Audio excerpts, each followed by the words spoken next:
The broadcast is now starting. All attendees are in listen-only mode.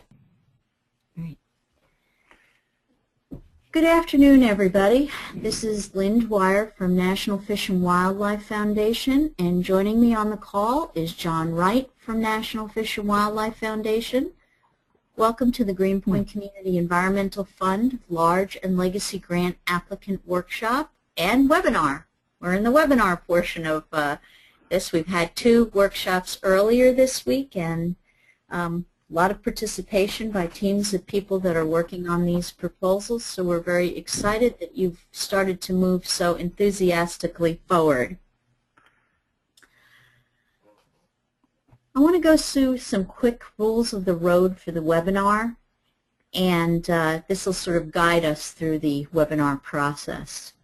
First off, we ask you that you don't hit the hold button on your phone. The reason why is there are some systems in place that play hold music, and while all of us certainly enjoy the Beatles and Let It Be as a background noise to this very compelling, or background music to this very compelling webinar presentation, I'm not sure they entirely mesh together.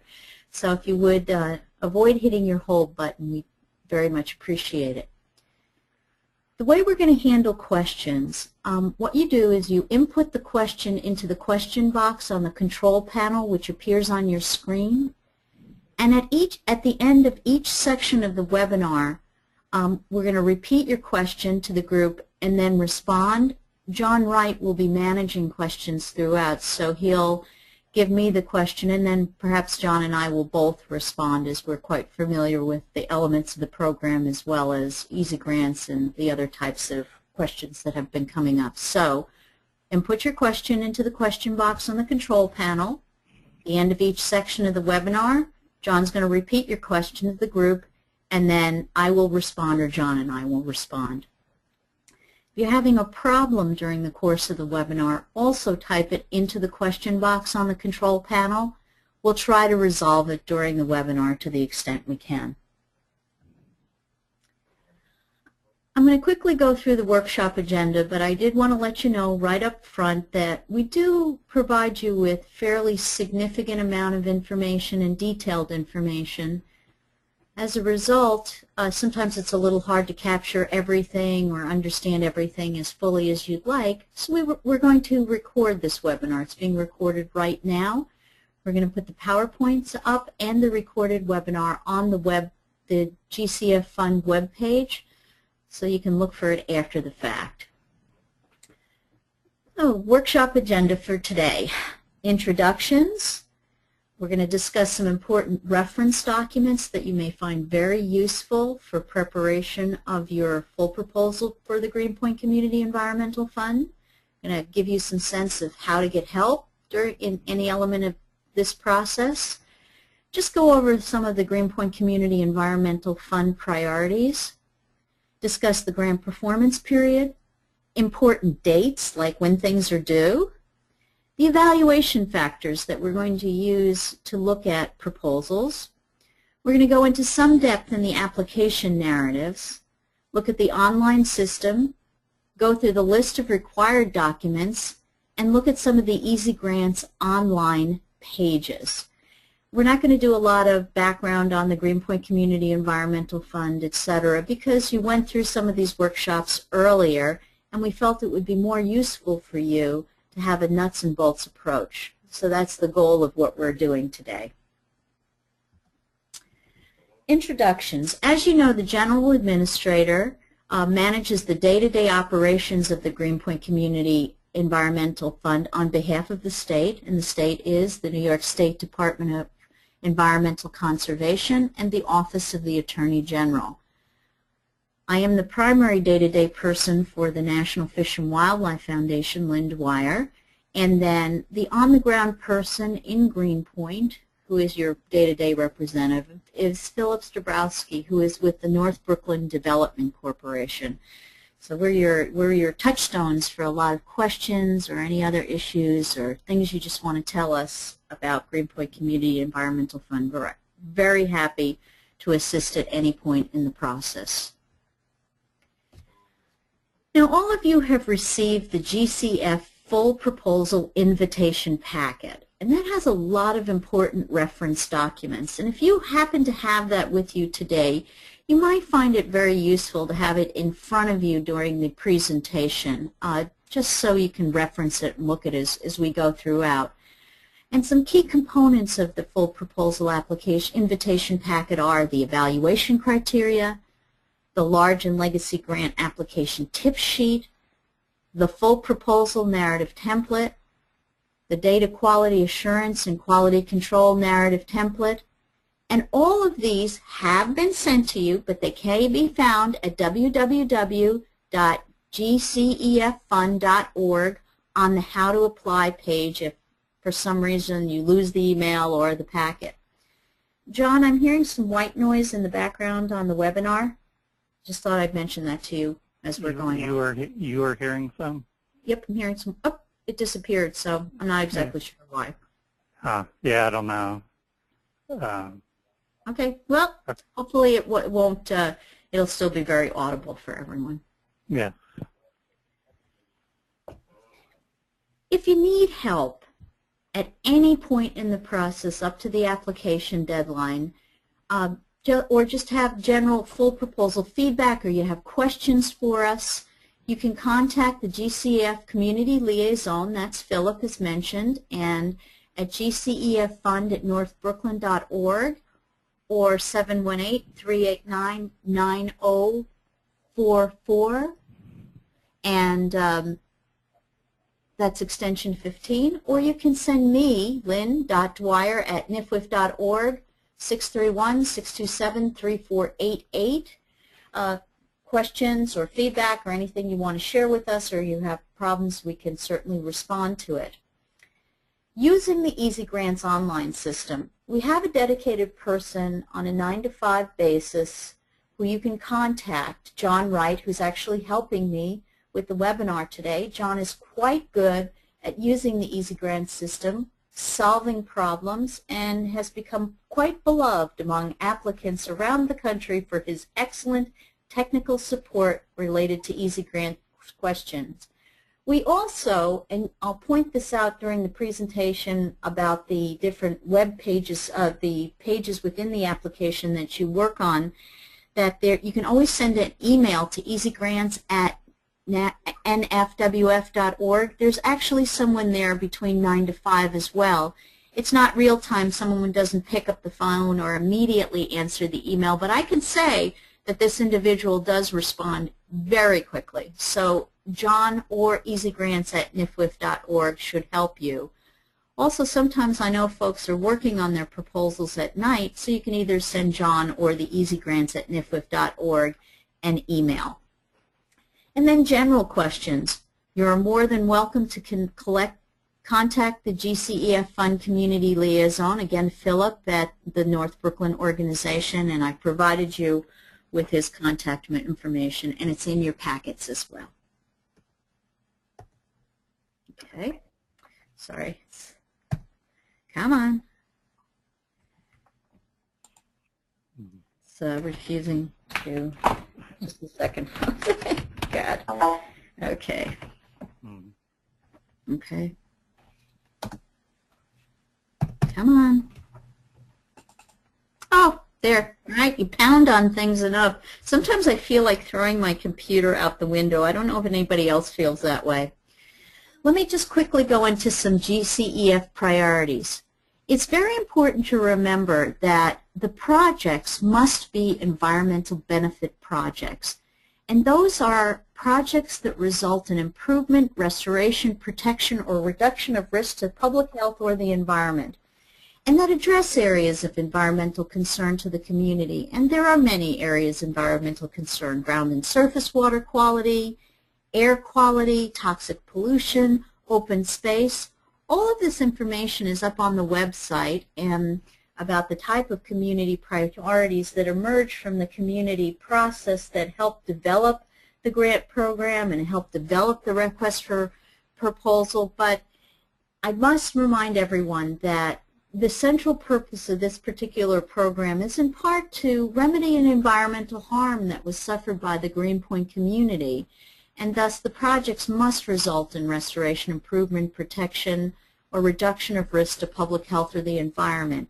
And I'll emphasize this point throughout the presentation because we see a lot of really great additional benefits that result from your projects. Educating children, informing the community, improving community aesthetics, potentially reducing noise. All of these things are wonderful attributes of your programs and projects, and we're happy to hear about them. But it's important to keep in mind that a central purpose of the program and something that you need to do in the way you write your proposals and the way you characterize the results of your terrific, creative, and interesting activities are to characterize them in terms of discernible environmental benefit. And I know all of you know that, but I thought it was worthwhile to emphasize. And the projects must also benefit Greenpoint residents. Very quickly, the grant performance periods. Just to remind you, the projects must start within 6 months of grant reward, and projects must be completed in 1 to 3 years. Now, what does that actually mean? I think it's worth adding a little bit of detail to that. So you start within 6 months of grant award and completion in 1 to 3 years. What does completion actually mean? That means that you would have done all the activities and hopefully achieved all or a majority of the deliverables that were discussed in your proposal, and that you spent down all the grant funds. So let me give you an example. Suppose you were doing a project that involved the installation of a green infrastructure practice on the street, and you were anticipating maybe that you would likely be doing some monitoring associated with it. Well, sometimes monitoring, all which reasonably should follow post-project installation. You'll do some baseline monitoring perhaps to establish conditions, and then following up with monitoring to see that your project is actually performing the way you want it to, and to characterize those results. That cannot be done after the end of the project period. It has to be done within the project period if that's something that you've described as an environmental result. So I just wanted to be clear. Project deliverables, project activities, all funds expended. That means the end of the project period. Important dates.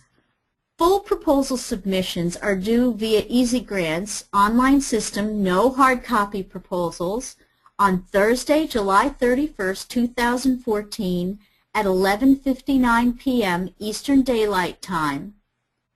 And so what I want to say about that is that you need to know that 9 to 5, John and I are here. We know everybody always races towards the end when it comes to doing full proposal preparation, except for me, of course. I never do that. I'm always done early. Not true.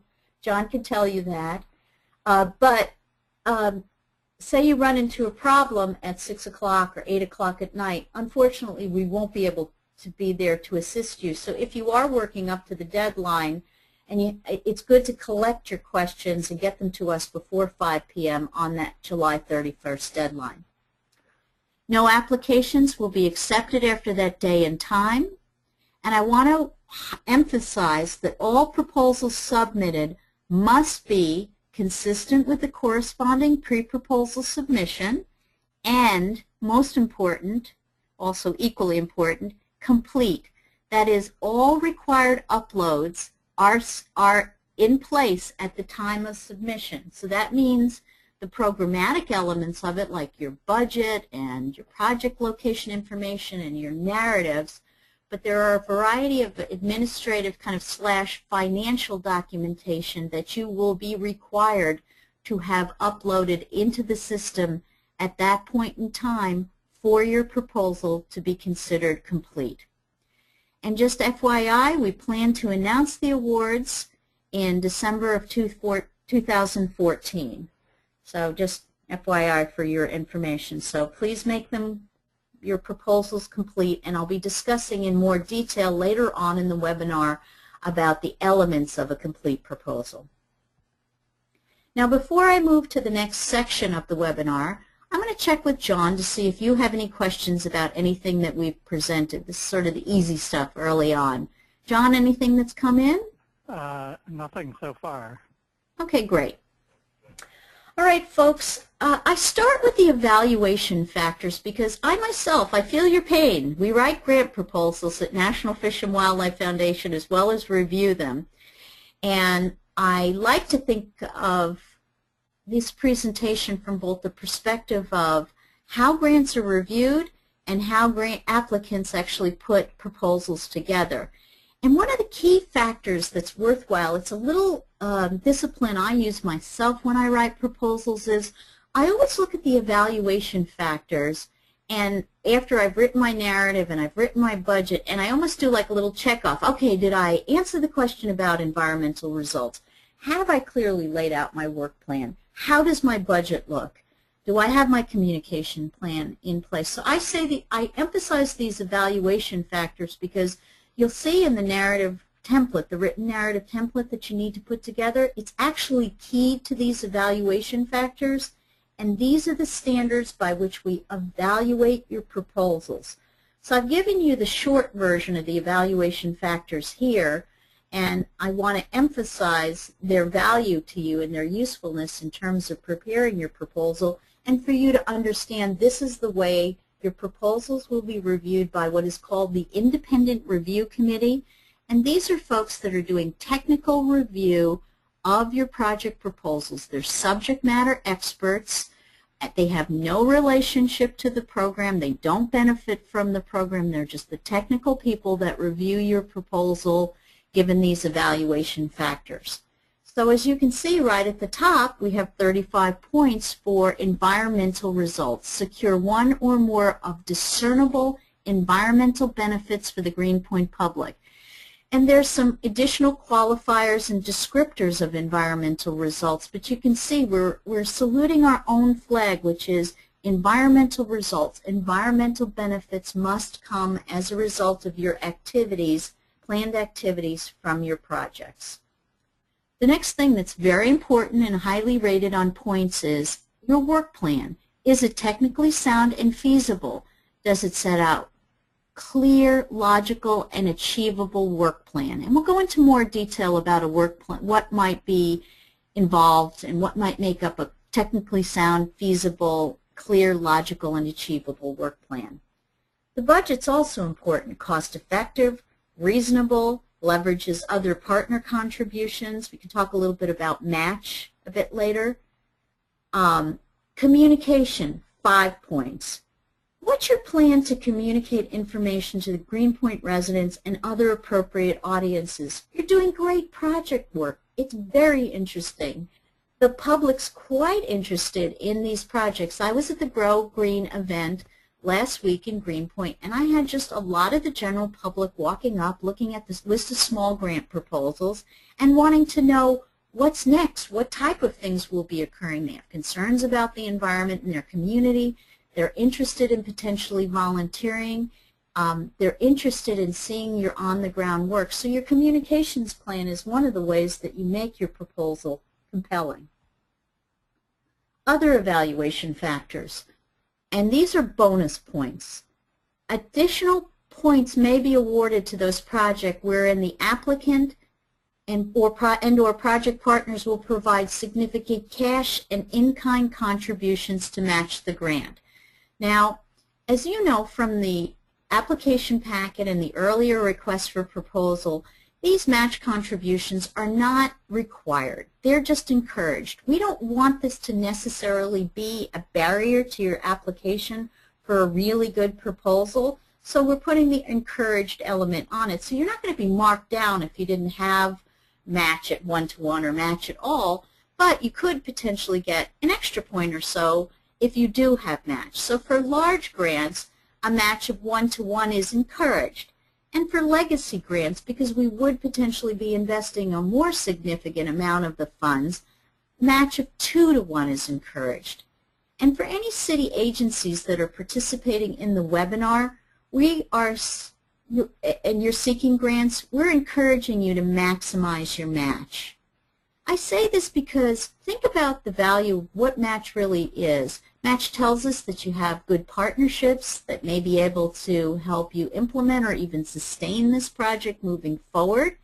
And it's like throwing a pebble into the water. Those rings go out and out and out. So we have the money that we're able to invest via the Greenpoint Community Environmental Fund, but we amplify our impact where we have Match, where we can say, well, maybe we put $15 million on the ground and we got $15 million in Match, and all of a sudden there's $30 million in Greenpoint doing good environmental benefit projects. Wanted to also mention that Match that's in hand or committed right up front may receive more bonus points than matching contributions that are pledged or intend to apply, because they're nice and firm and concrete, and we know you have them there, and they're actually going to happen, and in the way that you desire and hope for and plan for.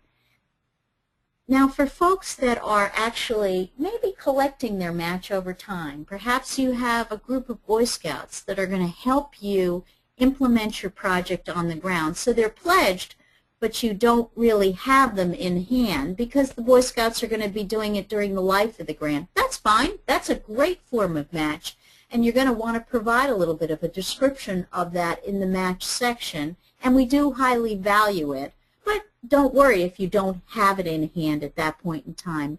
You can collect match through the life of your project proposal, and then you'll be asked to report on it at the end if you are to receive a grant. And I say that because, one, it's good to track your match as you go along, and that you don't feel that you have to have everything in hand when you do apply. So I didn't want to make anybody really nervous when I did this match section. So those are the evaluation factors, and when we go into the narrative document, you'll really see how this plays out, and you'll see how it also plays out in the budget element of the proposal. So before I move into the narrative templates, John, do we have any questions from anybody about the evaluation factors? No, we do not have any questions at this point. Gosh, I've stunned everybody into submission already. Anyway, hopefully this is helpful for you. Okay, we have two narrative templates that are part of your application package. They're also found in the upload section of Easy Grants or at the web page on the How to Apply page. These are the full proposal narrative template, which everybody needs to complete and is really the heart of your proposal, the narrative element.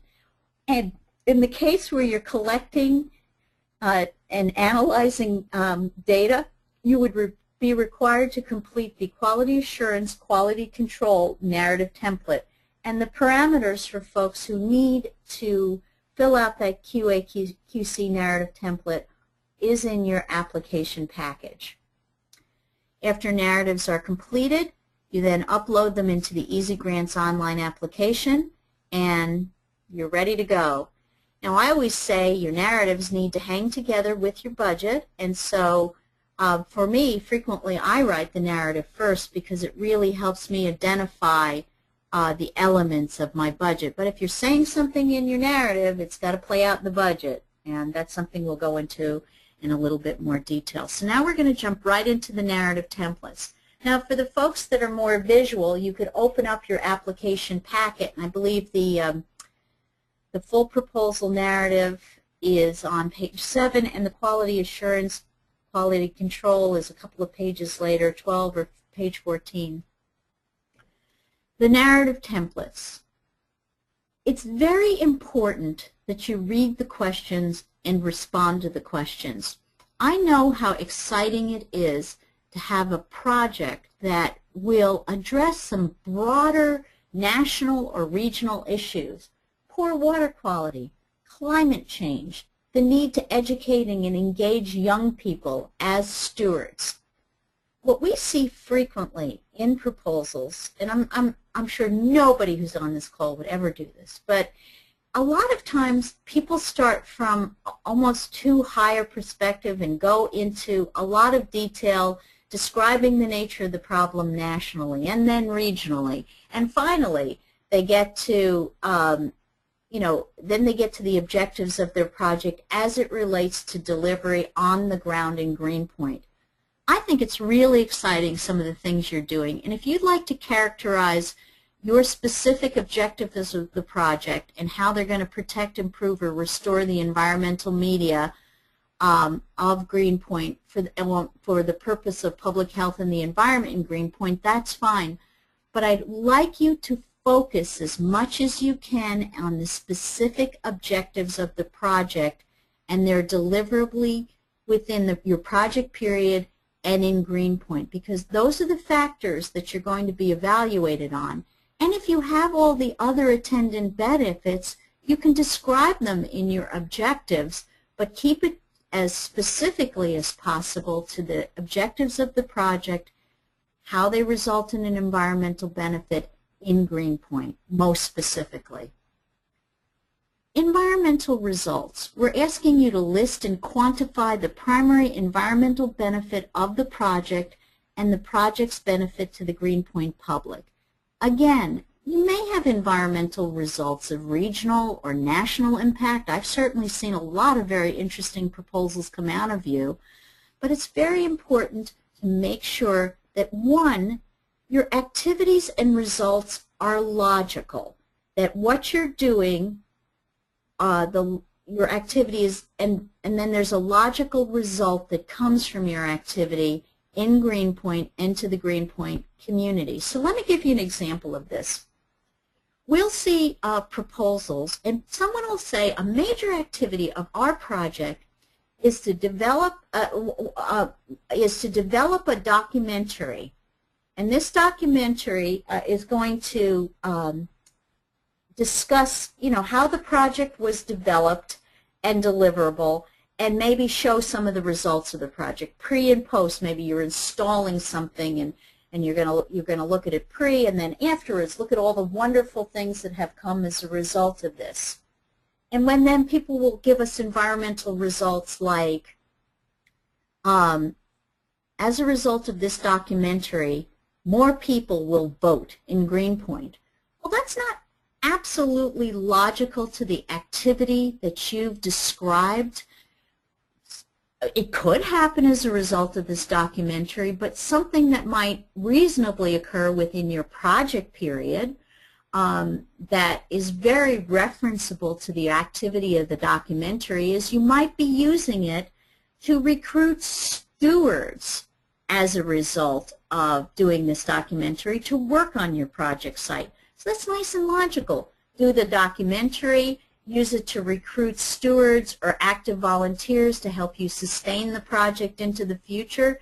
It's a very logical outcome that's controllable, that you can actually deliver associated with that activity.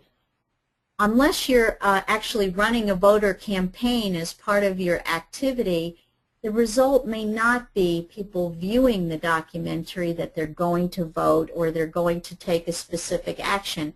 So what I'm saying is really the focus on the environmental results, but your activities and your results must be logically related. Install a green roof, and you put down, so your installation of an intensive green roof. What would be a logical result of installation of an intensive green roof that was designed to infiltrate, capture, and store rainwater? You could say annually 50,000 gallons of stormwater captured and infiltrated by installation of the green roof during your project period. It's a very logical relationship between the activity that you're projecting to do and the result that you're talking about. So I think, again, because we all get so excited by some of the attendant benefits of what we do, maybe because people do see your green roof, they get more excited about doing green projects in Greenpoint, or maybe they do view the communications element of your project. And maybe they feel closer and more strongly affiliated to the environment because you're doing something to increase open space in the community. But but it should be related reasonably to and logically to what you can do in the project period. And there's nothing that feels worse than actually setting up an activity and then a result that you can't do within the project period or is really beyond the methodology that you've laid out, these activities. And we want you, and we want to feel successful about what you deliver on the ground. Project need and significance. Describe specific environmental areas of concern to be addressed and how the project will address those areas of concern. So basically what we're asking for you here is, what's the problem and that you're trying to solve, and how will you be solving it with this project? So this is another place that I frequently see where people take that eagle's view of their project and they might start describing the national or regional nature of the problem. There's hypoxia in this particular estuary because there's a lot of urban stormwater pollution that flows into this area. And then in this particular region, we need to address hypoxic conditions because of all these sources that are killing the living resources of this estuary. And I'll read 5 or 6 paragraphs before we get to the specific problem that folks might be trying to solve related to hypoxic conditions in a waterway relative to their project. So it's very interesting sometimes if you do set these projects, these problems in a wider context, and we're certainly interested in hearing them. But again, you have a 15-page limit, and I've gotten a lot of feedback from you about how do we fit all the information we would like to present to you in 15 pages or 12 pages when we had the pre-proposal round. So I really would ask you to make sure in your overview when you set your objectives, when you do your environmental results, when you have your project need and significance, the problem you're trying to solve, that you really keep it based in your project in a very practical, linked fashion to what you're planning to do with your project and what you're hoping to achieve in terms of environmental results. So I'm going to stop at this point because we might have some questions at this point. Actually, we do not have any questions.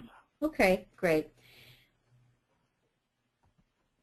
Again, here we go. Our legacy grant proposals will be also asked and required to describe the specialized characteristics of the project, the number of residents served, the expected project life, the level of community support. We're asking you to give us a little bit more information here because you're asking the Greenpoint Community Environmental Fund to invest a significant portion of the project funds, the program funds in a project. So we want to know that this legacy project really rises to the challenge, that it's serving a lot of residents, that it has strong, solid, maybe multiple environmental benefits, that the community is going to benefit and probably support this project because, again, this is a significant use of the resources and we want to give it to those high-profile, high-impact projects. Let me talk about the work plan, and this is something that I frequently see as a challenge in proposals, not just Greenpoint Community Environmental Fund, but proposals generally. We're asking you to describe the overall methodology or approach to achieving the project objectives, your methods used to track environmental results, each activity to be undertaken, the parties responsible for each activity, and a schedule for conducting and completing each activity. So the overall methodology is very clear. You know, maybe you're going to do a planning project, or you're going to do a green roof project, or you're going to do an educational engagement and stewardship project. So you're going to be describing that methodology. Maybe you're going to do educational program or curriculum development. You'd be talking about the overall methodology or approach associated with what your project objectives are. Now, when we talk about methods used to track environmental results, what we're talking about is, say, part of your project is to increase environmental awareness in students or in adults. In that type of situation, your environmental tracking, increase in knowledge about Newtown Creek aquatic environment would be a pre-evaluation and a post-evaluation illustrating increases in knowledge. We talked about the green roof, that at a green roof, you'd look at a green roof and you'd look at the geometry of the roof, what's its size, its dimensions, what the annual rainfall is, the treatment capacity given the type of green roof that you're installing, and then you'd figure out what gallons of stormwater might be captured and treated as a result of installing the green roof. That would be tracking environmental results. So that's the type of information we're looking for. One of the things I frequently do for myself when I'm writing a proposal is, and you can use this format when you actually work in the narrative, or you can use a narrative format, but I put it almost in a table. I put it in a table in my mind where I say each activity to be undertaken, each of the major activities of the program, and then I give myself a description of how that activity will be undertaken. Then in the next column of my metaphorical table is parties responsible for the activity. This is important because we saw a lot of the proposals had a very robust base of partners. So your applicant of record may be the Newtown Creek Alliance or the Open Space Alliance or the Brooklyn College. But you have partners associated with each activity, and you're going to parse out those responsibilities. So your second column is going to talk a little bit about the party responsible for that specific activity, who's your partner. And then finally, your last column, or your last portion of your narrative description, is a schedule for conducting and completing each activity. A lot of times what I do in my own proposals is I'll say, I'll either do something like, if I'm feeling very confident, January through March of 2015, I will do this activity. If I'm little less certain and I think the schedule will shift, which happens a lot in projects, is I'll say month 1 to 4, month 5 to 7, month 8 to 10, and I characterize, that's how I schedule each of the activities. And I'll tell you again why this is important, because remember, our evaluation factors, we're looking at the logic and the feasibility and the completeness of your work plan. So in this way, you're laying out your work plan, who's doing it, what's going to be done, and how it's going to be done in a very logical fashion. And what's nice about this is I find once I do a work plan that I frequently be able to budget more thoughtfully based on the work plan. Additionally, just as an FYI for all of you, your narrative, your budget, every element of the proposal, if you were to be funded under the Greenpoint Community Environmental Fund, would be by inference be your work plan that's referenced in our contracts. So it's really great to be able to, as much as you possibly can at this point in time, to lay out how you're planning to do it, because it becomes your benchmark, your touchstone for delivery of your project. Now, I know that there are people sitting in their offices all over the New York metro area saying to themselves, oh gosh, what happens if it takes me 5 months to do my permitting, or I'm not able to get my partners engaged in this time period because something changed. Maybe it snowed a lot and we weren't able to get out as quickly to do our Green Streets work. There are 3 ways that projects change after we fund them, and these are very common amendments. Sometimes people need time extended, sometimes budget line items change, and sometimes the scope of work changes. So we call those scope of work, budget amendments, and extensions. We understand things change over time, and we have mechanisms if you are funded to make those adjustments, but do as good a job as you can in laying out your expectations and your work plan and your budget, and we can always work from that to make necessary changes for unanticipated events. But I do encourage you to do as good a job as you can to pin as much of this down as possible. Project team qualifications. I saw a lot of really great project teams being put together, and I'll tell you in the descriptions what's helpful. So first off, you're describing your organization, its relevant qualifications, and experience to deliver the specifically proposed project. So you've got a lot of organizations that do a lot of different kinds of work. We have some national environmental organizations that are applying, and this is just one of the things they're applying is this is only one component of their wider range of activities that this organization does. It also happened in some of the community-based organizations in Greenpoint. What we want to know is about your organization and its relevant qualifications and experience to deliver the proposed project. Remember, when a reviewer is looking at this, this is one of the factors that we are evaluating, your capacity, your experience to deliver this. And so that's the type of information that you want to present.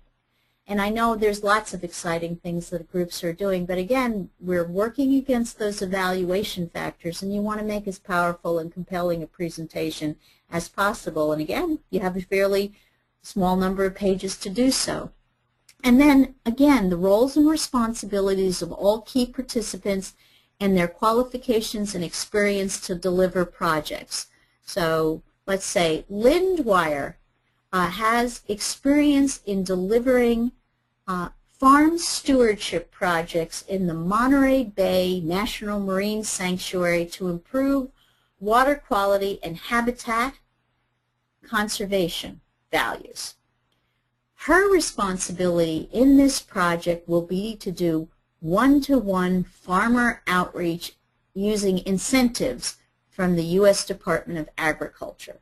So I've told you that I have an experience delivering water quality and habitat restoration with farmers in a particular part of California, which I do, and then I'm also telling you relative to the project that I'm proposing that I'm going to work with farmers to deliver incentives to get them to engage in that type of work. So it really tells your reviewer, your technical reviewer, that you have your ducks in order. You have the people with the right experience and you have them assigned to doing these types of projects.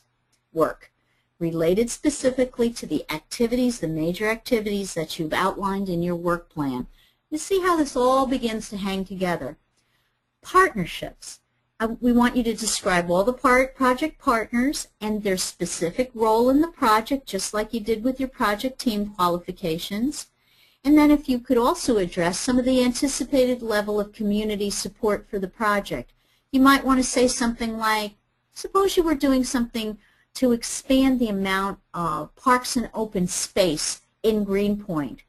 You might say something like, you might characterize this in terms of the amount of green space that currently exists in Greenpoint, the fact that you're expecting a higher population to live on the waterfront, and thus you need more green space, and that you believe there will be a high level of community support for this project. There's also lots and lots of information in the community priorities outreach that had been done that Greenpoint community residents are very concerned that they have more parks and open space, and it's a common area for discussion and a priority for the community. So those are the ways you can characterize the anticipated level of community support for a project.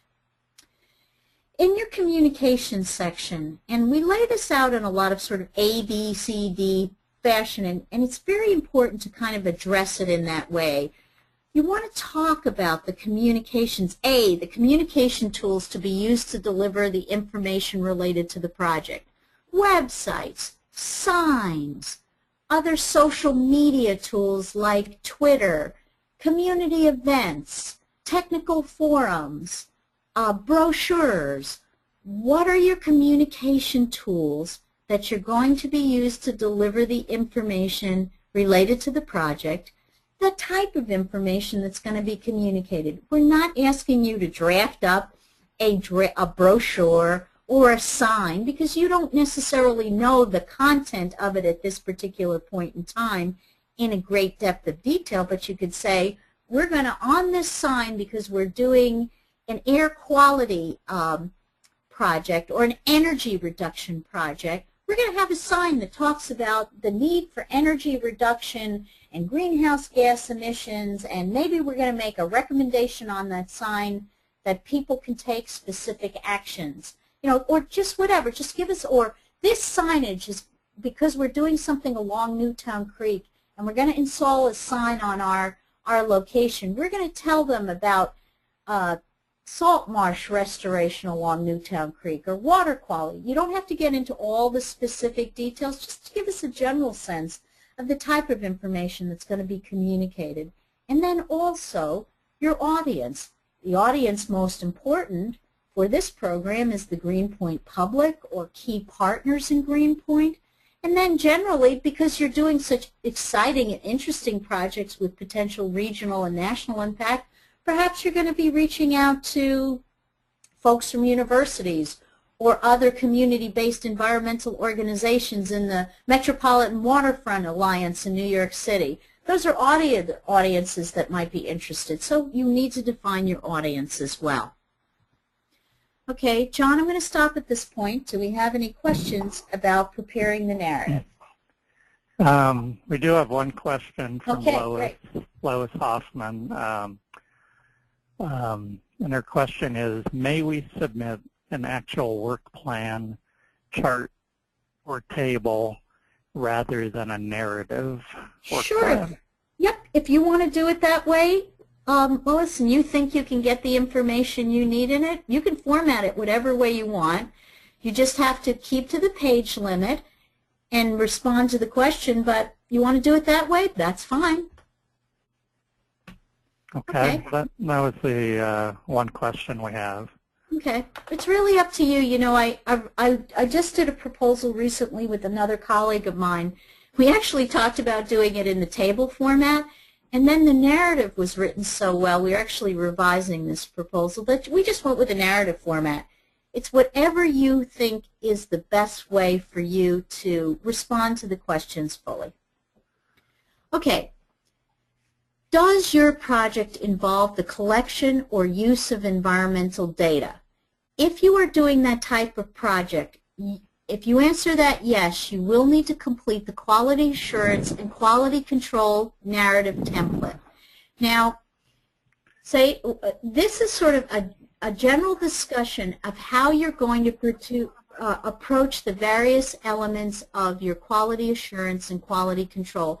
This is not something that we just came up with ourselves. It's fairly standard operating procedure when there's data collection and analysis and information is going to be provided to the public or for management purposes or things like that, that you do quality assurance, quality control. And there's a reason for it, which I'm sure all of you understand and know, is that in the computer industry, I used to work in the computer industry, and we used to call it garbage in, garbage out. Well, what you want is the type of data that you collected to be powerful and compelling and complete and thoughtful and quality. And so it can be used to advance a discussion, to inform and educate, to maybe make something better. So the way you collect that, the formal way that you collect data and you analyze it, is very important to its longer-term use and acceptance by a variety of different audiences. So the elements of the quality assurance, quality control narrative template are: you set data objectives, you talk about the type of data that you're collecting, you're going to talk about how the data will be used to address data objectives, the nature of your inquiries, how you'll communicate risk. That means if you're collecting environmental data, then how are you going to communicate it to the public? Because sometimes, you know, people receive environmental data and they become concerned, or they don't completely understand it as you were hoping it to be understood. So we want you to talk about risk communication, how you will be communicating to others about the data you're collecting and the conclusions that you're drawing. There are two types of data. Primary data, that's data that, you know, you're collecting directly yourself. So we want to talk about here your methods, your evaluation, where you're collecting, if a lab is needed to do analysis. Maybe you haven't selected the lab, but you have particular parameters that you're, or selection factors that you're going to use to select the laboratory that you're going to use to do the analysis, you would provide us with that sort of information and who's going to do the work and what their background is. And with secondary data, we want to know about the data source and the data application. And secondary data is where you're using someone else's data.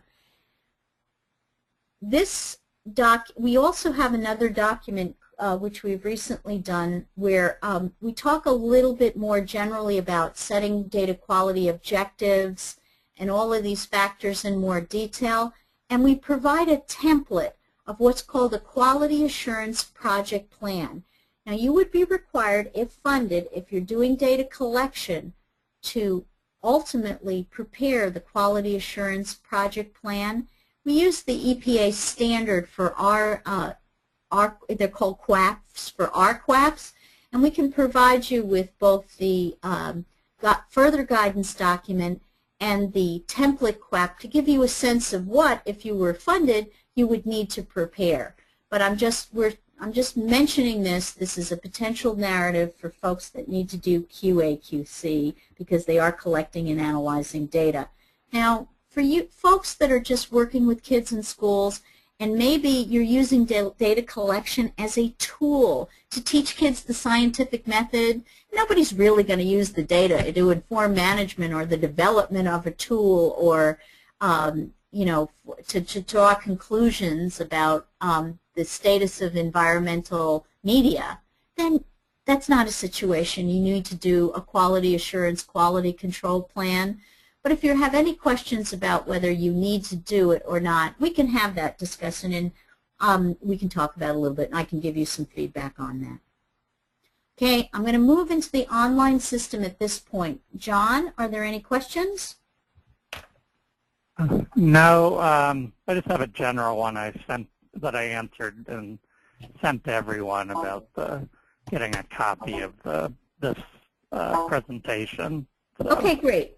Sure. And folks, we will be putting the presentation, as I'm sure John noted, on the website, and I am being recorded right now, so you'll be able to listen to this again if you can stand it. Great. I'm going to go into the preparing an online application now, and I know and I hope, I know and I believe all of you have now gone into the online system and taken a look around. If you have not, we encourage you to do it. And I apologize up front for some of the redundancies to the prior workshops that you participated in during the pre-proposal and small grant round, but I'll tell you, when I don't use software or a hardware system for a while, sometimes I just forget. So treat this as a refresher and hopefully it'll be useful to you. Because you have submitted a pre-proposal and you're already registered in the Easy Grants online system, you just use your existing login information. That's your email and your password. If you've forgotten it, you can either request it from the online system or John can get it sent to you. I do want to mention something else because we always get this question. Hey, Lynn or John, we've got about 5 people working on our proposal. Can everybody register in the system and have their own password and email and log in to work on this proposal? No, you can't. Sorry. What that happens is it ends up people end up not working in the same application, or we have 5 people registered in our system as working on that application and we don't know who the applicant of the record is. So I know it could seem in your mind that it would be easier to work from that foundation, but I have to tell you our experience tells us it doesn't work. So if you are working as a team, get your applicant of records login information, that's your email and password, and work on it in that way, because that'll make it easier for everybody and we won't have multiple applications in the system. So I just feel like I wanted to mention that because we always get that question from all of you and many others. You'll select the proposal from the list of tasks on your Easy Grants homepage, and that's where the full proposal is. And again, if you haven't looked at it, we would really like you to go and look at it now. You follow the instruction in Easy Grants to complete all elements of the application, and then we do recommend you look at the GCEF Large and Legacy Grants Tip Sheet. Remember at the beginning I said these important reference documents? This tip sheet is in your application packet as well as being online at the GCEF Fund website, but it does provide a step-by-step guide to the online system. It's not 45 pages, it's a sort of broader view, but it gives you a sense of each element of the online application and what to do, what to do in each. So we think that can be very helpful to you, and we keep updating and adapting it and improving it relative to your comments and other applicants' comments.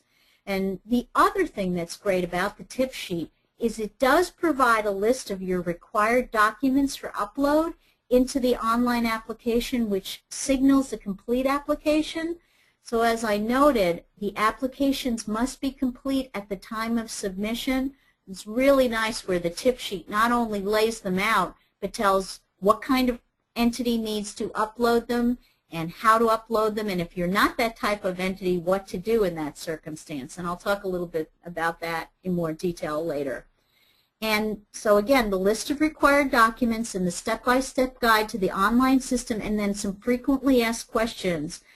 It really reduces your frustration and confusion or questions if you just take a look at that tips document, and then, or you have a premise to ask more in-depth questions. So I would say read that one. Okay, required documents. This required documents list is in the tip sheets. It's in the online application in the upload section, and I'll show you that a little bit later, but I wanted to go over this information now. These documents are required and/or recommended documents, so please gather them now, sooner rather than later, because there is nothing that is worse than being close to an application deadline, know you need your IRS 990, and maybe, hey, your administrative person went on vacation and you can't access it. So I'd say this is almost easier stuff to get, so I'd really highly recommend you get it now because it is part of a complete submission. So the IRS nonprofit determination letter, that's only for the NGOs. An A133 audit, no older than 2013. Whoa, Lynn, what's an A133 audit? Well, thank you for asking that question. What an A133 audit is, if you are an entity that received $500,000 or greater in fiscal year 2013, you would be required by law to have completed an A133 audit. Maybe some of the universities that are applying or the city agencies might have received $500,000 or greater in federal funds. So they would upload their A133 audit. For the NGOs, the smaller groups, if you got $500,000 or greater in federal funds, yay you must be doing something really great. If you don't have that, all you have to do is upload a document that says, and this is in the tip sheets, hello, we did not receive $500,000 or greater in fiscal year 2013. Thanks for asking. And just upload that document, and that's it. You don't have to do anything else. A GAAP audit, that's a generally accepted accounting principles audit. That's something that NGOs usually have, or educational institutions. Municipal entities, or like a CUNY, would have an audit. So you get your audit for no older than 2013 from your financial folks, maybe your accountant, your bookkeeper, or your financial office. For those entities that do not have a GAAP audit, not everybody does, you can upload a profit and loss and an income statement from fiscal year 2013 for your organization. Hey, Lynn? Yep. Can I just clarify a little bit on that? I would love it if you would clarify, John. Thank you. So for all those documents, actually we can accept up to 2 years. I think Courtney wanted 13, John. Oh, she wants 13? Okay. Yep. Okay. Okay, because, well, here, this is a good time. Milton Hurrier has a question. If our 2013 GAAP audit is not completed by the deadline. Okay. Why don't you upload a statement then indicating that the 2013 audit is in process and should be completed by? So maybe you want to get a note from your accountant or something like that indicating it. Yeah, I know. Sometimes I understand. Sometimes audits are later. So what we'd want to know is that it's in process and when it will be completed. And if you could put that on letterhead or get your accountant to write a note, that would be good. Okay? Okay, good. Great. And John, you know the contracting time period. That's also why I'm emphasizing 2013. Yep, gotcha. Okay, these are nifwif type conversations. Excuse us, folks. Yes. Statement of litigation. And if you get grant funding, someday you will know who Courtney is because Courtney does your contracts. So Courtney's the one who actually looks at all of this financial document within her department and has to have all the ducks in order for us to issue you a contract. Statement of litigation. This is a template in the online system. And so what this is you can download this from the Easy Grants online system upload section. And this gives me the opportunity to make a recommendation. Because when you upload, our system can look in your C drive. So what I would suggest that you do is you create a file called GCEF documents, and you put all your financial and administrative and programmatic information in that file. And then when you're getting to do your uploads and you browse in our system and it looks in your C drive, you go right to that folder and you're pulling up all of these documents. And if you organize it that way, I think it'll make it more efficient and useful for you. So I always do that when certainly I'm uploading into the nifwif system, that I have it all gathered in one file location. So what I would do is go into the upload section of the Easy Grant system in your application and download the statement of litigation so you've got it saved in your file. And what a statement of litigation is, and municipal entities do not have to provide us with this, although they should say, hello, we're a municipal agency. We are not required to make a statement of litigation. Thanks for asking, and upload that in the system. So the statement of litigation tells us things like legal cases you might be involved directly in, or bankruptcies. It's something that's related to it's a general National Fish and Wildlife Foundation requirement. A lot of you won't have anything to say other than we are not engaged in any litigation. If you are, we just need to know that information. And the statement of litigation provides that, a description of what's required.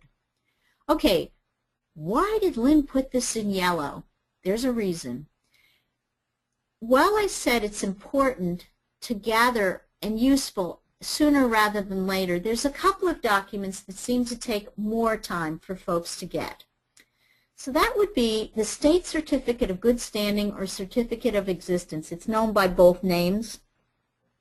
It's issued by the New York State Department of State, and I provided you with a link about how to get your good standing, your Certificate of Existence. It has been our experience during the small grant round that it took some time for the Department of State to issue these. You can't get them on the phone either. So maybe you have a question or you don't know why something has not come in.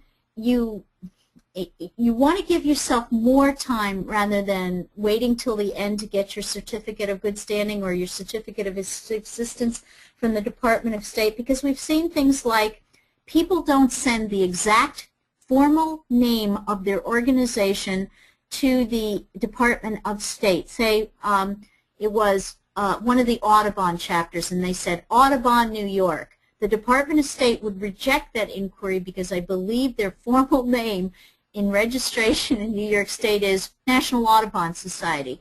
So suppose you waited till the last 2 weeks, and it's going to take them a week or two or more to issue this certificate of insurance. You gave them an incorrect EIN number, or you didn't give them your full organizational name, and you get tossed out of the system and reapply. You really want to give yourself some time to do this certificate of good standing, okay? And, you know, it was interesting because we actually called because we had some questions of the Department of State. We couldn't get anybody to answer the phone there. I think they're super busy. So there you go.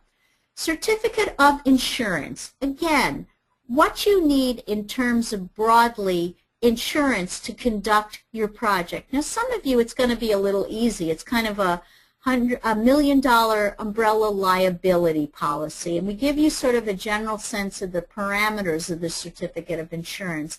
For folks that are maybe working with contaminated materials, media, water, air quality, whatever, you might require a higher level of certificate of insurance, and it's just something you need to consult with your broker about. But if you look in your TIPS document, there's a question that says, what's required in a certificate of insurance? And so we give you that information, and that's generated to National Fish and Wildlife Foundation at our Washington, D.C. address, which is in your TIPS document. So there you go. Letters of support. These are things, because other people are preparing them for you, that you might want to ask for sooner rather than later, because, you know, you're going to a busy office and a busy executive director or somebody that you want to write this letter, and they're going to want to know, well, what kind of information should be in it and how much time do I have to do it?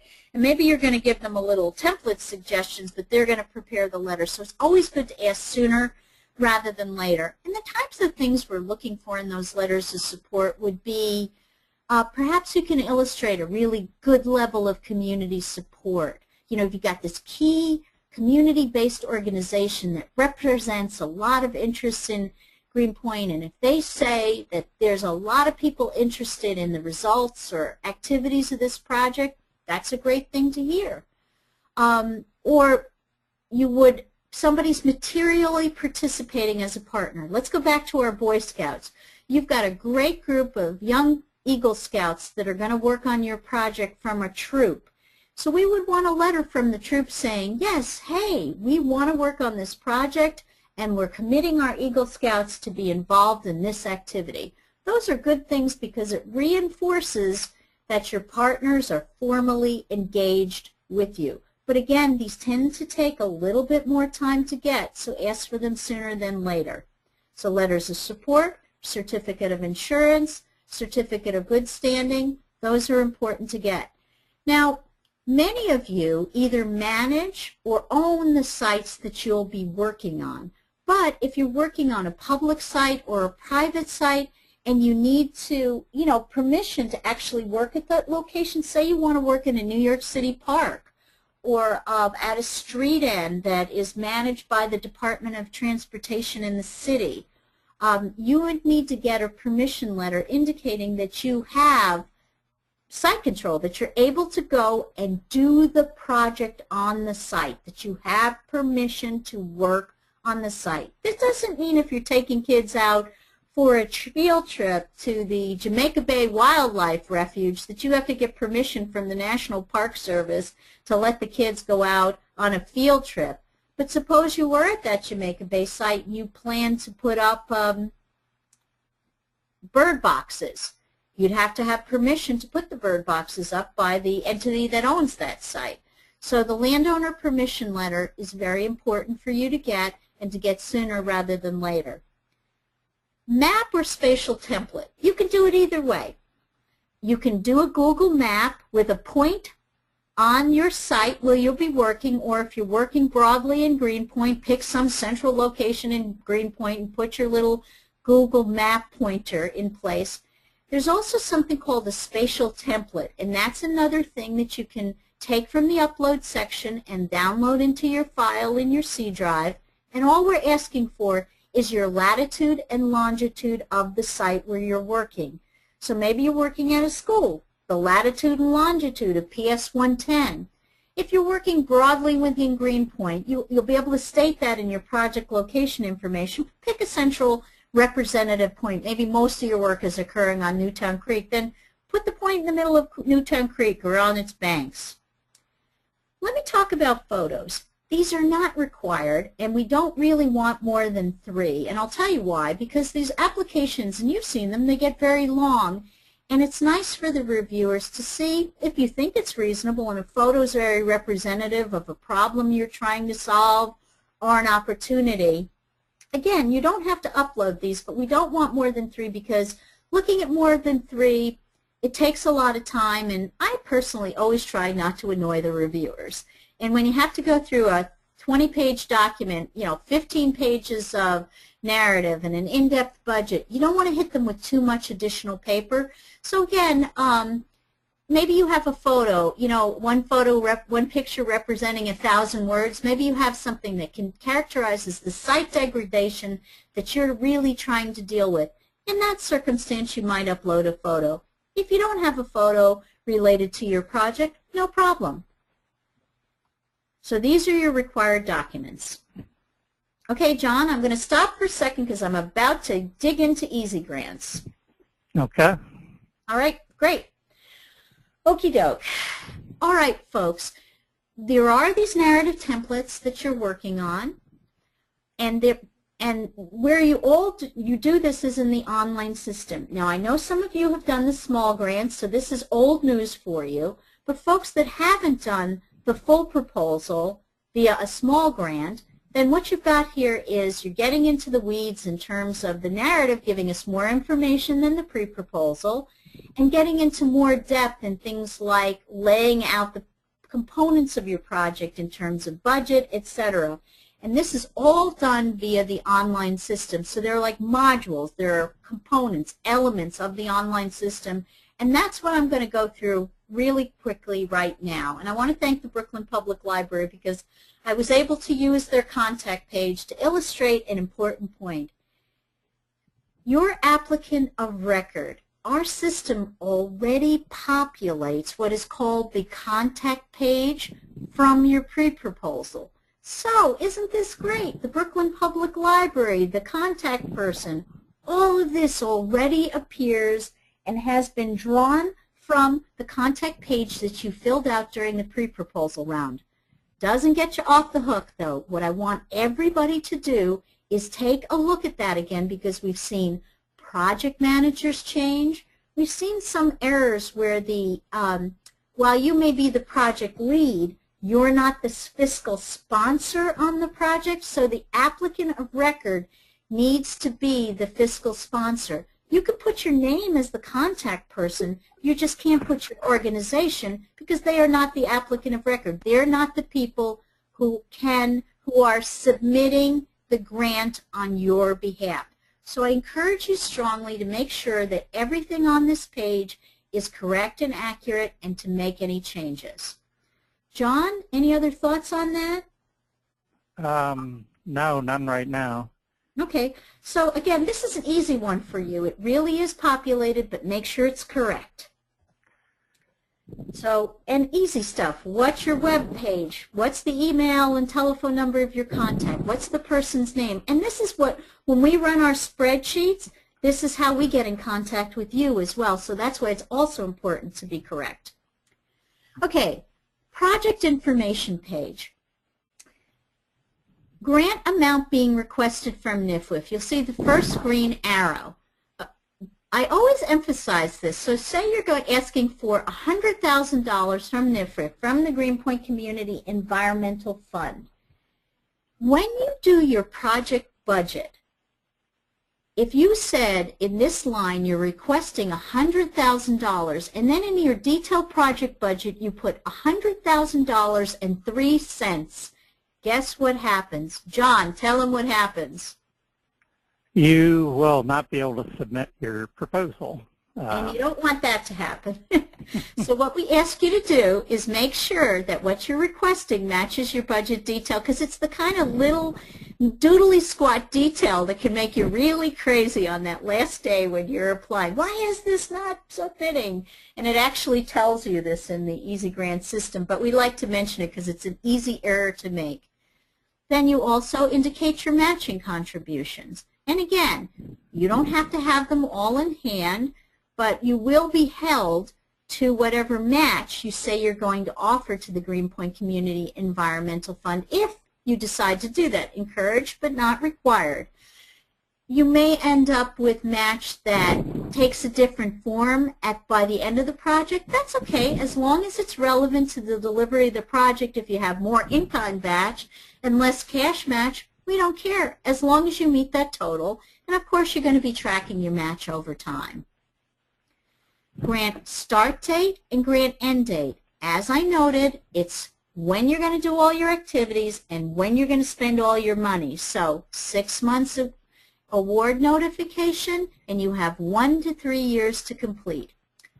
Project title, name, project description, and the next section, which is project abstract. I want to point a couple of things out to you because I noticed some errors, and I think I know how it happened during the pre-proposal round. First off, if you look at the 1, 2, 3, 4th green line down, it says, the arrow down, it says limit 60 characters in the project title and name. That means you only have 60 characters with spaces to put your title in. And what I saw was, I think people wrote their information maybe in a Word document and then cut and pasted into our system and did not realize that their titles and their descriptions were being cut off because they went beyond the character limitations. So pay attention to that because you don't want a partial description appearing in your grant proposal. Gosh, I might have to write your description then. Project title and name. Please don't call it Greenpoint Community Environmental Fund Proposal. Name it something that tells us about what the project is. Water quality monitoring and remediation, Newtown Creek. Green roof installation, Automotive High School. That type of name tells us a little bit about what you're doing. Your project description, again, a 200-character limit. And what we're looking for there is what you're doing and maybe a result. Install 30,000 square foot green roof to infiltrate 20,000 gallons of stormwater at Automotive High School. There you go. You've given us a sense where it is, what the result will be, and how you're going to do it. That's very helpful for a reviewer. And sometimes, and we actually see there's a lot where we'll look at narratives and it'll take us a while to figure out exactly what you're doing, and you capture them in this very first part in terms of your descriptions if you do this. So that I think is really helpful and useful. Your abstract. The abstract is 1,500 characters. That's the first green line on the top arrow. And what that is what you're going to do, how, maybe why you're going to do it or how you're going to do it, partners and results and partners. Now you only have 1,500, but what you're going to do, if you have space, why, how you're going to do it, and who's going to do it with you, and impact. And again, it's only 1,500 characters, so how you're going to do it in more detail and who you're going to do it with is probably the most important element of that. And then if you can add results. But it's that snapshot of the broader project. So that's your abstract. Now you'll note that we have something called keywords. Now this is just something that helps us organize your grant within our own system and gives reviewers sort of a sense of the broader types of things you're doing. Most of the things you're going to be doing are you're taking a conservation action and you're looking to address a conservation threat. You could hit the other category if, there's a strong educational element to your project, or maybe it's going to benefit aquatic species, and in that instance you can hit species. And you'll see the arrows go both ways. So what you do is you highlight the keyword, you hit add, and it moves over to the selection. And you don't need to do these sub-keywords. So it's just this general characterization of the nature of your project. Okay, and before I move to the location page, I'd like to just ask if anybody has any questions. John? Yes, we do have one from Lois. Okay, Lois, you're a good question asker today. Thank you. So her question is, may we update the titles and descriptions from our pre-proposals that are already populated in the online application? Absolutely. If you think you can do a better job on it, you've thought a little bit more about it, as long as it's like not materially changing from what you proposed. Remember, it has to align with what you submitted. Sure, I would love that. If now that you've heard this presentation, perhaps you're thinking, you know what, I'd like to do this and characterize it a little bit more effectively. Absolutely. Great question, Lois. Thank you. Okay, John? Nope, that's it for now. Okay, great. Project location page, not a difficult page. You probably know you're in North America. You probably know you're in New York. Those are things we're looking for, and because this has to be in Greenpoint. And then your project location description also gets populated. So if you want to refine that or add to it, that's fine. What we're really looking for is, say you're working in the wider Greenpoint community, all across the all across the zip code. You can say that. If you're working at a particular location, like our friends at the Brooklyn Public Library, they might want to say that they're working at the Brooklyn Public Library and give us the street address in Greenpoint, New York, or say that a lot of your activities are occurring along Newtown Creek. Maybe you want to indicate in your project location description that you're working along Newtown Creek. Give us a sense of where the activities are going to occur, but we know a lot of them do occur throughout Greenpoint. So use your project location description strategically. I want to show you something, and the reason why I put that big fat green arrow on the bottom where it says Save and Continue. I know you all know this, but I want to say it again because it's a common question, is you don't have to sit down at 7 o'clock in the morning and fill this whole thing out in one day. You can save and continue, go in and out of the application as you fill it out over time. You don't have to do it all in one fell swoop. And I also, you'll see the arrow above the big fat arrow on the bottom where I'm pointing, limit to 200 characters including spaces. So do pay attention to that too, because we did see a lot of proposals getting location descriptions and things cut off. And I'll just move you up the page again a little bit where it says search for congressional district. You're in a single congressional district. We need that information. NIFWIF is chartered by Congress, so we do collect congressional information where investments are made in congressional districts.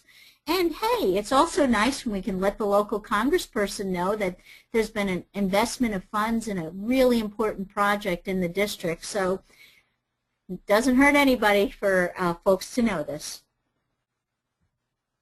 Okay, I'm going to move into permits and approvals. And again, not all of you require permits and approvals, but gosh, this is New York City, and it is a complicated place.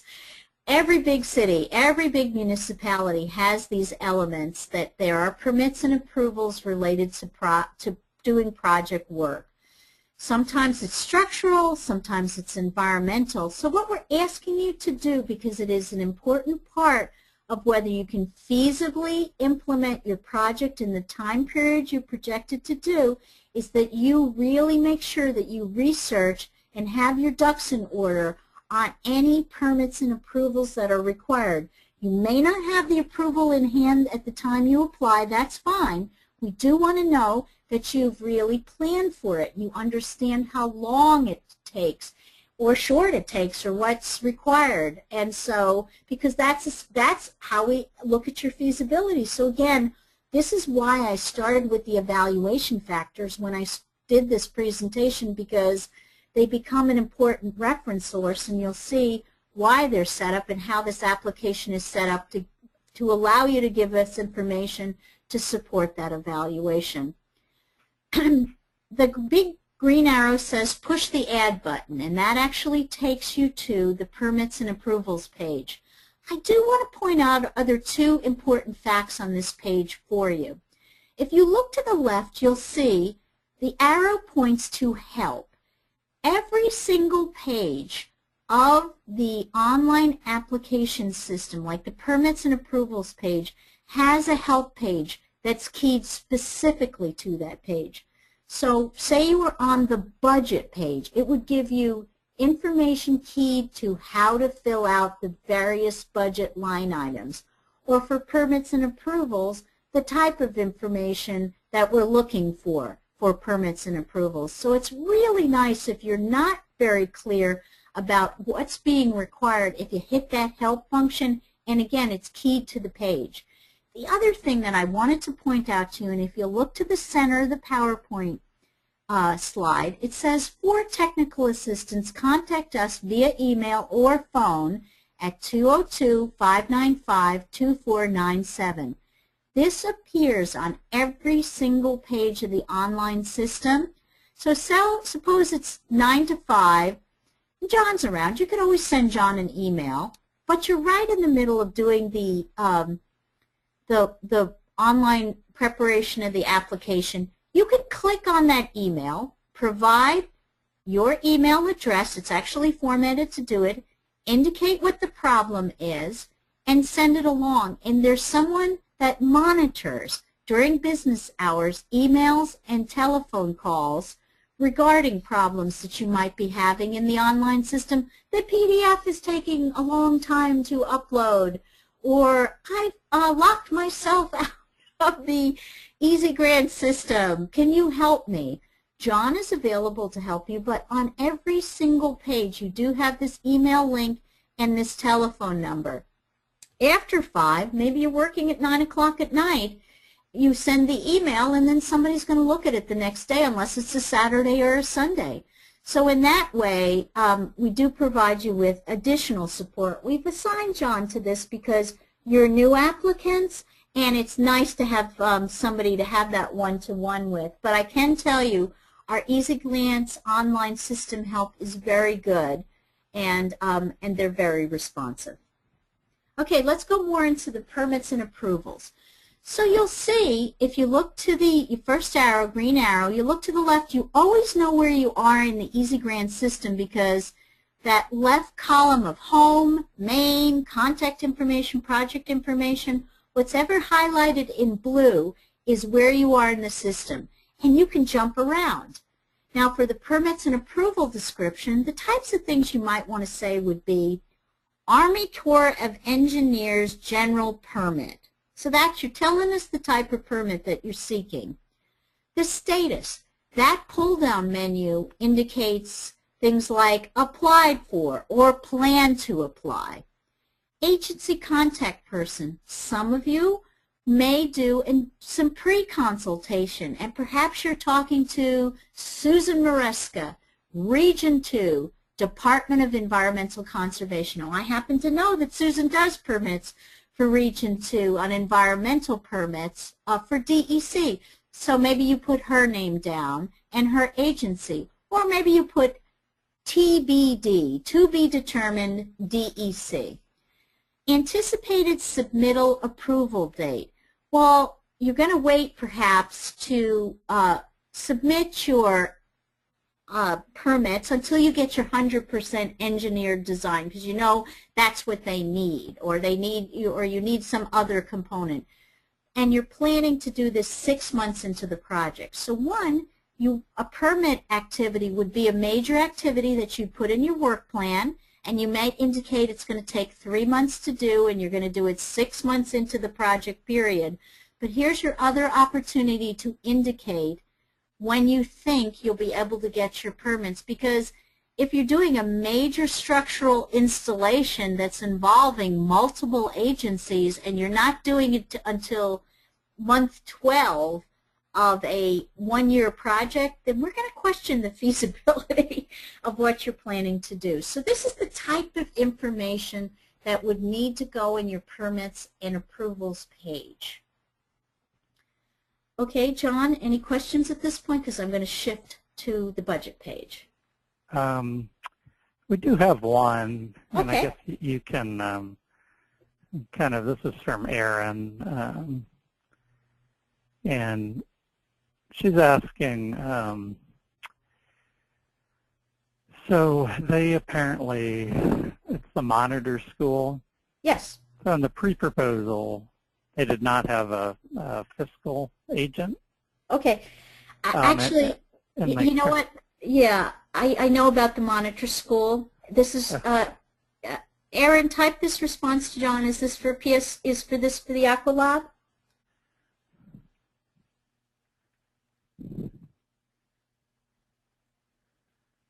I'm waiting. Okay, so let us know if it's for Aqualab, Aaron. Just type into the box. Okay, let me look. I think she did. Okay, thanks, Aaron. Yes. Okay, Yes, Aaron, I've already talked to the principal about this, and she knows what to do. It's going to be Department of Education. But good question, thanks. So no worries. I think we're getting this in order. And the question is also about, will she be able to change the organization in Easy Grants? Yes, she should be able to, John. I think so too, but and if you haven't, sorry, John, go on. I told her to go ahead and just try it in Easy Grants, either enter the fiscal sponsor or see if they're in our system already. Okay. Just so we know. Yep. Okay, great. Okay, good, Aaron. So yes, I exchanged emails with your principal, so she's getting her ducks in order on this. Okay, great. Budget page, important component. If it were me, I'd work on my narrative and I'd work on my budget pages first and be collecting my documents. So here we are on the budget page, and again, remember, this much match the amount that you're requesting because, John, what happens if it doesn't match? You will not be able to submit your proposal. Okay. Okay. You'll see salaries and benefits, the first green arrow, and what's nice about the budget page is there are hot links in each section. If you don't understand what salaries and benefits are or equipment or any of the other items in the budget, where it takes you right to the help page, as well as the help page to the left. So I point that out because I think that's a particularly nice component because it's nice to have it right in front of you if you have a question. Now, salaries and benefits. Many of you have project partners. Many of you have consultants. They do not go into salary and benefits. The only people that are listed in salary and benefits are the people that work for the organization that's applying. Okay, so let's elaborate on that a little bit. Say you're applying via a fiscal sponsor, but you're actually doing the implementation. You have a group, you're the consultant on the project. Your parents group is the consultant on the project, and you're going to maybe pay a parents group member or pay one of, or you're actually doing the program implementation, but your applicant of record is your fiscal sponsor. Only they can put information in salary and benefits, even though you're implementing it, because you're not the applicant of record. You would go into contracting as opposed, and you'd list your costs there. But if you're the applicant of record, say you're the Newtown Creek Alliance and you're applying for a proposal under the name of Newtown Creek Alliance, then you would put in the description something like project manager. Number of units, that's usually one, and that would be one person. And then the per unit cost would be $5,000. And then you'd add that, and it would total it. Now, what's really important, and the most frequent questions we get from reviewers, I think you'd agree on this, John, wouldn't you, is they need more information in budget justification. Yes. So that salary and benefits detail. Project manager will manage permits, design, and installation of the green roof. 10% full-time equivalent. So what does that tell us? It tells us what the project manager is doing and how much time they're spending on it, which gives us some sense of how you got to that $10,000. Or you could say, project manager, permitting, design, and installation of the green roof, 250 hours times $50 an hour equals. It gives us a sense of what the person is doing, how much time they've committed to it, and a basis for how you arrived at the number. One of the things I saw in a lot of the proposals, and we see quite frequently, is people bunch things together. So say you're having 3 people work on the project from your entity.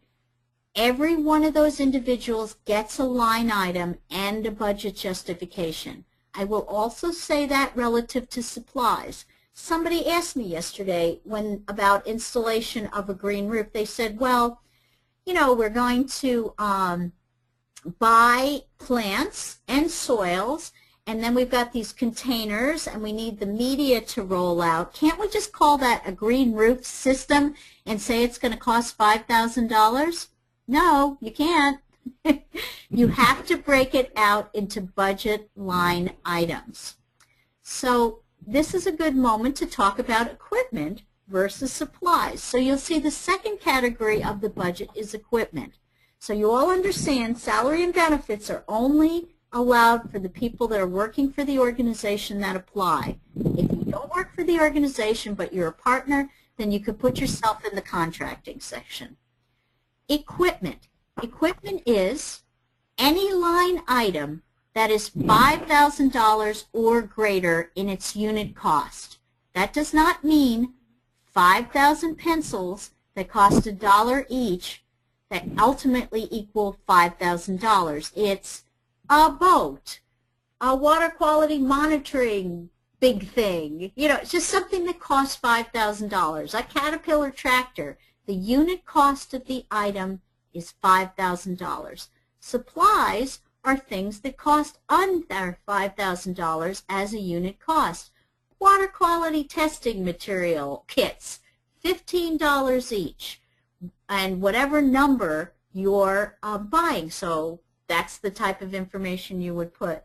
Now in the equipment section, if you're buying equipment that has a life beyond the program, you're going to have to write maybe in your narrative section in your budget just a little justification about why you need this computer that's going to have a life beyond the project period. So you might say $5,000 graphics quality computer to develop the exhibit videotape. Maybe you really do need that kind of specialized equipment to do it. So you're just going to justify that. And that's, you know, because what reviewers see, and we see this all the time, is, okay, wow, they want this. Everybody has computers. Why do they need another specific computer for this project? If you give a little bit of a budget justification and you've talked about it in the narrative a little bit, then the question doesn't come up. So it's just something I notice a lot during rounds of review. Printing is another cost. Again, how would you do that? You would say brochures is the item. Then you would say 100, and it costs 100 units, and they each cost $1 to print. That's easy to understand because and then you might justify brochures for distribution at community event because you've discussed that in your narrative. Another category is travel. Again, give us some justification for that. I know because you're working in an urban environment that not everybody's driving around. In other programs, we're able to say use the IRS mileage rate. So you need to buy 20 Metro cards so your consultant can come to the site. So you say 20 Metro cards, 4 site visits, $5 a Metro card, and that gives us some sense of how you have arrived at your travel costs that are based in very easy to define details. But you know what we see is people will say trips to site, and they'll say 5. And then they'll have some huge number like, I don't know, $3,000. And you're in Greenpoint, we're kind of wondering, wow, how are they getting there? Helicopter? Are they using that helicopter from Manhattan? Or are they buying metro tickets? Just give us a little sense of what your travel costs are. There's a contracting line in the budget. That's where you put in your consultants. Maybe you're having somebody do GIS work for you. Maybe you've got a professor that you want to hire that will consult on water quality parameters. Maybe you've got an architect that's helping you come up with your engineered and your conceptual design. So you'd write something like, architect, 1, $5,000. And then in the little box below, architect will be developing the conceptual and the engineered design. Now you say to me, hey Lynn, we're going to write this in the narrative. How come we have to put it in the budget as well? I'll tell you, because the budget needs to hang together with the activities, the people, what you plan to do and how you plan to do it, because we do look at them together. But say that we saw this in a couple of proposals where people said, we're going to hand out brochures. And we see it in the narrative. And then we looked at the budget and there was no money for hiring an artist to design the brochure, or maybe somebody to write the brochure or to print the brochure. And we didn't see it in the match. And all of a sudden the reviewer goes, wow, how do they plan to pay for it? So you can see where it starts to really affect the feasibility and the completeness of your proposal as well. And I know it feels like a lot, but I have to tell you, it really helps when you do provide this budget justification, not only us, but you. And I'll tell you why. Remember, by inference, if you were to be funded, this proposal becomes your work plan and part of your contract. And isn't it nice after the fact to have all your budget assumptions documented in a single location? And you're documenting what your travel costs are, your brochure, your printing costs are, who's going to work on your project for how long, and it's very useful touchstone now into the future on delivery of your project. And we understand things may change over time, so there you go. We can make budget line item changes, as maybe something ends up being a little more expensive and a little less expensive when we actually have our budget amendment process to do that during the life of the grant.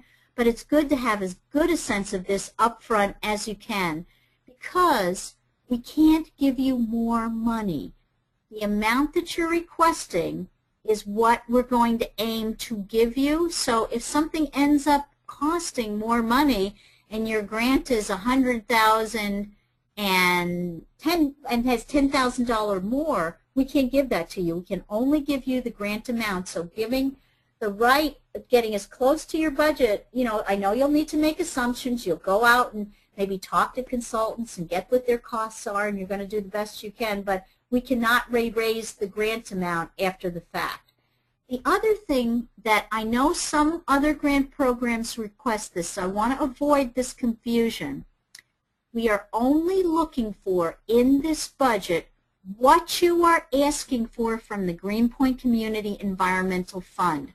So this may be one small part of a larger project, and you can talk about that in the narrative. You can say, we're going to deliver the outreach element of this much larger study. That's very interesting to know. Thank you for telling us. But this proposal budget is just that. It's the amount that you are requesting from the Greenpoint Community Environmental Fund. So don't embed your larger programmatic budget or project budget, or put your match in this budget, okay? So important to remember, because that can be a little point of confusion. And finally, we see the wonderful category of other. Gee, I don't know where to put this. Put it in other. Your indirect rate, your overhead rate. Again, you know that we have a 15% cap on your overhead, your indirect rate, but that's where you would put that. So you'd say description, indirect rate, 1, and then you would put whatever the cost is, 15% of your total project cost there. And you'd put in the other details, this is our 15% indirect rate. There you go. Now, I would like to remind folks who have a higher indirect rate than 15% that say yours is 45% and we're only giving you 15%. The other 30% of the foregone indirect can be used as, drum roll, match. So there you go. You can put that in your match section so you're not losing out if your indirect rate is higher. I saw a couple of people miss that. So definitely that's something that you can add to. Okay, terrific. I'm going to move out of the budget, but I'm going to ask John, any questions? No questions at this point. Okay, John, did I forget anything? Because you're particularly good on the budget. On the budget? No, actually I think you did a very good job just covering all the bases in there. Okay, great. You know, you guys are lucky because I've done this twice this week, so I feel very, I've benefited from all the questions that your colleagues have asked me at the other two events. Okay, great. We're going to move to the next section, and we're getting very close to the end of the webinar, so just want to let you know I am watching the clock. Okay, matching contributions. And again, thank you, Brooklyn Public Library, for letting us sort of use you as our illustrative example. Now again, our system has taken what was proposed in the pre-proposal and laid out the sources of match. Yes, Lois, you can change them. But the things we're looking for is the amount of the contribution, the type, its status, the source, and the source type. Now, amount of the contribution, $900,000. They're getting cash. They've got it pledged, and it's from the New York City Capital Funds, and it's non-federal in source. We like to know because, again, we track non-federal to federal, we track cash, we track in kind. It's just some information, and it gives us a sense of where it's coming from and the range of commitments. So you're able to, and I'm going to move to the next page and match. This is how you set up your match page. So you see matching contributions amount. So again, $1,000, the type. The pull-down menu lets you select pledge, committed, apply for, plan to apply. The matching contribution source, that would be Tiffany Foundation. And you're applying for it, and you're asking for $1,000. The source type, the pull-down menu allows you to select from federal or non-federal. And the matching contribution description. Now, it's really easy when it's cash. Tiffany Foundation, a grant to do this kind of project. We totally get that, and that's an easy description. In the tips document, I gave you a couple of examples where you might be doing in-kind. Say you're using the organizational boat, or somebody's allowing you and committing a meeting room or a classroom towards this project. And the classroom would cost, or the meeting room would cost, $500 a month to rent for fair market value. So you go, if your project was 12 months in length, fair market value room rental times $500 a month, 12 months equals your match. It's nice to get that level of detail. And what I was seeing were things like the commitment of people towards a project without asking to be paid, maybe from a single organization, or maybe it's a group of Boy Scouts that are going to help you implement. What you're going to want to do is say something like 3 employees at $50 an hour for 100 hours equals our match to help implement the project. Or the Boy Scouts. What's a standard nice rate for very general volunteers without specific expertise? $25 an hour. 10 Boy Scouts, $50 an hour, 5 hours. You've really confirmed where your match is coming from. And just like your budget, it's very useful for us to look at because we can get a sense of the breadth of the type of thing that you're offering and also understand how you arrived at your match numbers. But again, after the fact, if you were to be funded, it is so nice to have documented your assumptions because this becomes your work plan. Again, match not required, encouraged but not required, but this is how you fill it out. And you can add multiple lines of match, as you saw when you did this in the pre-proposal round by hitting that add function. So that's it. That's the type of information we're looking for. But just like in the budget, it's important not to mush things together to, say, in the salary and benefits section, not to have one line for 5 employees. Or if you're using 5 employees as a source of match, break it down a little bit. Give us a sense of hour and number of employees, things like that, so we really have a sense about how you arrived at these numbers. And I think it's nice to do the match with the budget because it gives you a sense of how they fit together and what we're looking for in terms of detail. And we have those lovely pull-down boxes, like a good pull-down box. Don't go nuts. We don't need every, paragraph after paragraph after paragraph of justification. Use things like fair market value. Use reasonable assumptions. And say you're, a consultant is donating some of their time and they have specialized expertise. Maybe they're a contaminants engineer. What is their fair market value hourly rate? Maybe they get paid $100 an hour when they do it for clients. You can use that as your match rate. So you can really get to a lot of match that way. Now my very last statement about match before we move on, and then we're almost done, is that the applications are due July 31st, 2014. If you have been working on developing this project, except the development of fundraising or proposal writing, because that's related to fundraising. Say that you have an operating project and you're really looking to enhance it, and this is just another phase or an enhancement of what you're doing. Anything that you've done in terms of match, maybe you've gotten funding from another source, maybe you've got a lot of donated hours, from July 31st, 2013 to July 31st, 2014, as long as it relates to development and delivery of the project they're proposing, you could capture some match there. So not only do you have the time when you're actually implementing the project from your start to the end date to capture match, but you can capture it up to a year in advance.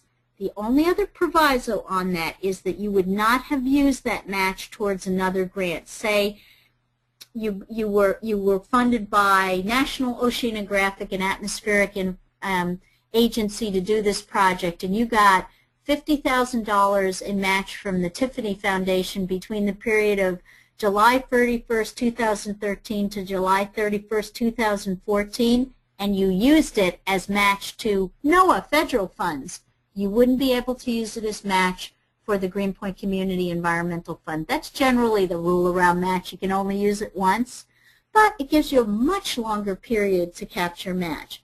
But again, it's something that match, just like budgets, you really need to kind of document. You have to, we're not going to ask you for a lot of documentation when you when you send in, if you were to send in a request for payment or things like that, but you have to have this information in your files for the project, just in case, God forbid, you got audited for some reason. So it's just very good to always document your match and always document your budget.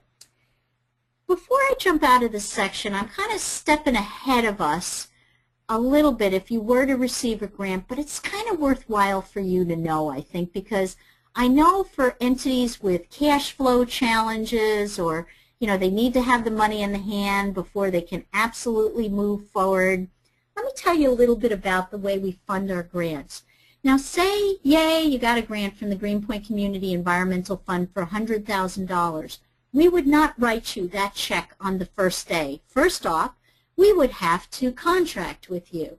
Generally, we're able to do that fairly quickly. It's really based on how complete your application is. Maybe we need to fix an element of your budget or something like that. So there might be some back and forth before we contract, but we try to do that very quickly. Then you can either request funding on an advance or a reimbursable basis. This is a half-page form that you send in It's called a request for payment. For advance payments, you can request up to 2 months' worth of project costs. So what you'd fill out on a request for payment would be the couple of things that you were going to be doing and what it was going to cost for your project on an advance payment basis.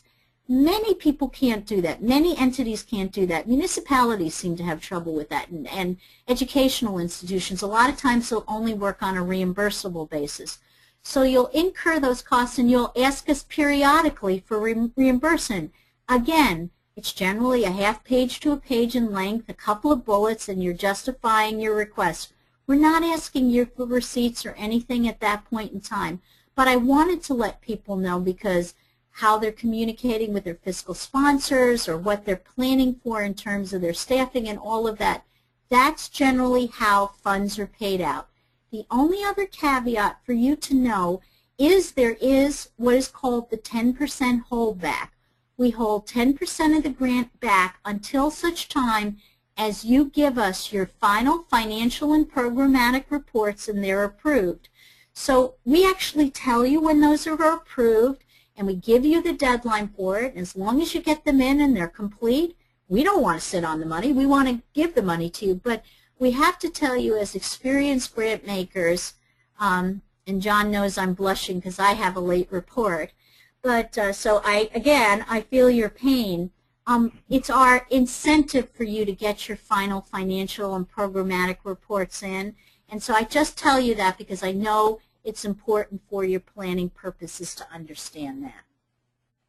Okay, John, I'm going to move out of Match into Uploads and then the review and the Submit, and I should end just a little bit after 3. We started about 5 or 10 minutes late, so I'm still doing okay. So questions?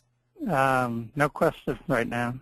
Great. I definitely have stunned you all into submission. I feel a little bad about that. I really do. Okay, Uploads page. We already went over a lot of this information. You'll see the type, like the A133 audit, the Board of Trustees, the Certificate of Insurance, all of those types of things. And you'll see on the right side, the third green arrow, the QA/QC narrative template, the spatial data template, the statement of litigation template, and the large full proposal narrative template.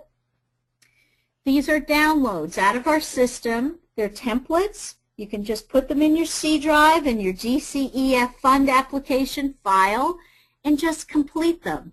And so, you know, go ahead and get them now and download them and then fill them out, distribute them to the people that need to fill them out, but you've got them there. Now, some of you have received a Greenpoint Community Environmental Fund small grant, so your list will be a little shorter because we already have your audited financial statement or we already have some of these other elements. So if you don't see the full list, it's because we've already got it and our Easy Grant system has acknowledged it, and that's why you don't need to get it a second time round. Okay. I'm just showing you this page, full proposal, where you'll see the second green arrow on the left side. It's pointing towards Browse. So what you do is you click on that, and just like uploading something, an attachment to an email, it looks in your C drive for the appropriate document, and you click on that, and then you click on Upload, and it comes into the system. So this I don't think is anything that anybody has not worked with, the idea of, you know, browsing, looking around in C drive to pull documents to attach, sometimes to an email, in this circumstance to attach to an application. And then you click Upload and you do Save and Continue. And that's how you upload all your financial documents, your administrative documents, and your program documents like the narrative or the spatial template or your A133 for those of you who have $500,000 in federal funds.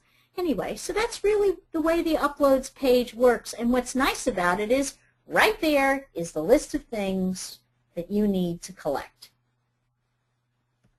Okay, we're almost done. Here we are, the Review and Submit page. Okay, do not hit Submit until you are finished. please, if you hit submit, then it's submitted, and we can't go back. Do not hit submit until you are finished. What's fun about the Easy Grant system, if I can say something's fun, is it tells you sort of these X marks indicate that this is an incomplete proposal and what's incomplete. And so you'll see contact information. Oh, that's the page I'm supposed to go to. Oh, got to put that congressional district in. Project information. We need the abstract. So these are all, it'll tell you where you are. And when you're complete, look at matching contributions, a green check mark. So that's a really nice thing that tells you where you are, and it gives you a chance to go back and make fixes. Another nice component of the system is if you click on View PDF, it shows you what the proposal looks like so that you know that you haven't left something off and how it's looking and how a reviewer might look at it or how you would look at it. And you can also send yourself the proposal from the system from the View PDF function. So that's really nice because then it's in that file that you've set up in your C drive as your final proposal. So it does have some checks and balances that you're not going to be able to submit if you have an incomplete application, but it also gives you the opportunity, and take a moment to do that View PDF and print it out for yourself and make sure your title's completed and everything looks the way you want it. And you know, I find John is helpful to me because a lot of times I'll do my writing, and John is the king of finding Lynn's dropped prepositions or something that doesn't make sense. So really hot. He's going to do it next week for me. We're both very excited about that. And so I really recommend that you get a second set of eyes to look at the proposal before you do the submit. But John, what's the rule about submitting? Do not submit before you are sure that you have finished all sections. Okay. See, we're a comedy team here, so. Yeah, anyway. and print a copy before you submit also. Yep. Okay. Because you'll forget sometimes. Yep, you will. And so this is pretty much the presentation as exists. So you've asked some questions throughout. Very good questions. You've certainly benefited from the 2 prior webinars that I've done because a lot of folks asked excellent questions.